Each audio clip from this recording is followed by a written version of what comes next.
Hey there, this is Clay, and today I want to tell you about a little bit of an idea that maybe a lot of people don't really get, or maybe doesn't make a lot of sense to some people.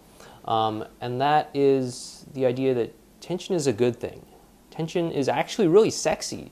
And if you use it right, it can actually help pull the two of you back together rather than just kind of leaving things where they are, just sort of like openly, flat out saying things.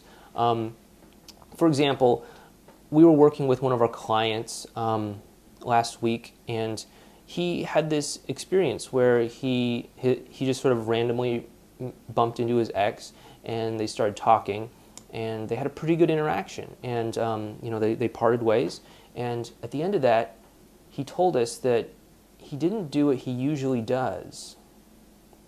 He usually would just instantly whip out his phone and send her a text message, something along the lines of, "Hey, I had a really great time meeting up with you, blah, blah, blah, blah," something like that. But instead, he just went on with the rest of his day without texting her right then and there. And what that did was that created like a little bit of tension, and that paid off in a good way for him. And that's because that tension is sexy, right? Tension is sexy. There's like this interaction that you had. It was good, it was positive, and then you parted ways. And you didn't verbally, overtly say, "Hey, that was great running into you, we should do this again." You didn't say that verbally. You just had this great interaction and you parted ways. And suddenly there's this little bit of a disconnect between what happened and what you're not saying. And that disconnect creates a little bit of tension, and that tension is very attractive, it's very sexy, it's very romantic even. And there are a lot of other ways that this can express itself too.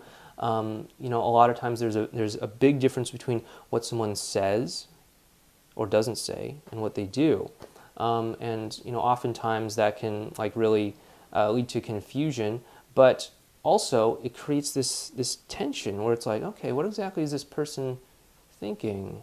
And for some people out there who may not be particularly skilled and adept in this art, this is really the basis of flirting.